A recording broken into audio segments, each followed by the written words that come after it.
Eu não só ouvi dizer que Jesus foi morto pelos judeus, mas você sabe por que os judeus o odiavam tanto que o crucificaram vivo? Foi porque Jesus declarou ser o Filho de Deus, o Messias que salvaria toda a humanidade. No entanto, para os judeus, o Messias deveria ser um líder poderoso, um herói que os libertaria do domínio do Império Romano. Para eles, um homem nascido em uma manjedoura, como Jesus, não poderia ser o Salvador que esperavam. Apesar disso, Jesus não se preocupava com o julgamento dos judeus. Ele pregava suas mensagens por toda parte e realizava milagres para aliviar o sofrimento do povo. Muitas pessoas viajavam longas distâncias apenas para vê-lo. Um dia, um homem desesperado implorou a Jesus que fosse até sua casa e curasse sua filha, que estava gravemente doente. Jesus, com compaixão, aceitou ir com ele. Surpreendentemente, ele murmurou algumas palavras e a menina milagrosamente despertou como se nunca tivesse estado doente. Também cegos, que estavam sem visão há décadas, recuperaram a visão com um simples toque de Jesus. Com isso, sua fama se espalhou rapidamente e cada vez mais pessoas começaram a segui-lo. Jesus, então, reuniu 12 discípulos, a quem deu o poder de curar todos os tipos de doenças e os enviou para ensinar e pregar. Ele os orientou a não levar comida, dinheiro ou roupas, mas a confiar na hospitalidade das pessoas por onde passassem e sacudir a poeira dos pés se fossem rejeitados. Os discípulos viajaram de cidade em cidade, pregando e curando os enfermos que encontravam pelo caminho.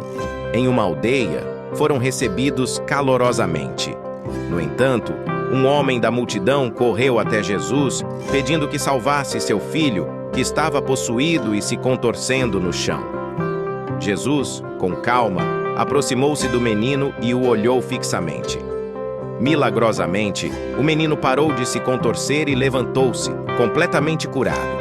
Noutra ocasião, Jesus estava ensinando na sinagoga quando uma senhora idosa entrou. Ela sofria de uma doença debilitante que a curvava há 20 anos. As pessoas diziam que era incurável, mas Jesus, tocando gentilmente seu rosto, viu a mulher endireitar-se milagrosamente.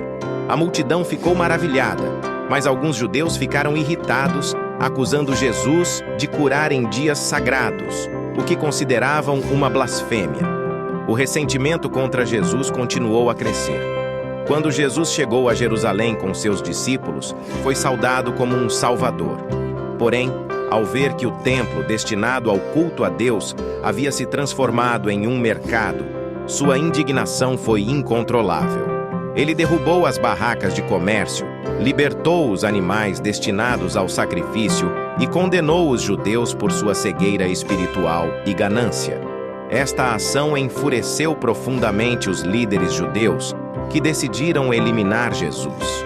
O sumo sacerdote subornou Judas, um dos discípulos de Jesus, com 30 moedas de prata para entregá-lo. Na última ceia, Jesus, sabendo que seu fim estava próximo, tomou um cálice de vinho e o passou aos discípulos, dizendo que um deles o trairia. A tensão cresceu quando todos se perguntaram quem seria o traidor, enquanto Judas, ansioso, permanecia calado em um canto. Depois do jantar, Jesus e seus discípulos foram ao Monte das Oliveiras para descansar. Lá, ele foi traído por Judas e preso por soldados. Levado ao sumo sacerdote, foi acusado de enganar o povo com suas pregações. Incapazes de condená-lo à morte, os líderes judeus levaram Jesus ao governador, alegando que ele estava incitando uma rebelião. O governador, cético quanto às acusações, ofereceu aos judeus a escolha de libertar Jesus ou Barrabás, um criminoso notório. Para sua surpresa, a multidão escolheu salvar Barrabás e condenar Jesus. Jesus foi então levado para ser crucificado. Carregando sua cruz, foi insultado e apedrejado pela multidão judia que o considerava um pecador imperdoável. Exausto pela tortura, Jesus não conseguia mais carregar a cruz e um transeunte foi forçado a ajudá-lo. Ao chegar ao local da execução, os soldados despiram Jesus e o amarraram na cruz. Eles pregaram suas mãos e pés com pregos enferrujados, enquanto ele gritava de dor. Os gritos de Jesus ecoaram pelo vale, enquanto a tortura continuava. Cada golpe era sentido não só como dor física, mas como o peso dos pecados da humanidade. Finalmente, a cruz foi erguida, e Jesus, exposto ao sol escaldante, parecia um criminoso condenado. Ao seu lado, 2 ladrões estavam também crucificados. Os judeus ao redor zombavam e exultavam com a agonia de Jesus. No entanto, Jesus orou pedindo perdão a Deus por aqueles que o atormentavam. A dor aumentava com as moscas, a poeira e o calor insuportável. Um soldado zombou dele, perguntando por que ele, sendo o Filho de Deus, não se salvava. Em seguida, jogaram suas roupas no chão e começaram a sortear entre si. Enquanto o sangue de Jesus se misturava com a areia, o céu escureceu repentinamente e uma tempestade se formou, como se o próprio Deus estivesse testemunhando o sofrimento de seu filho. Assustados, os judeus começaram a fugir.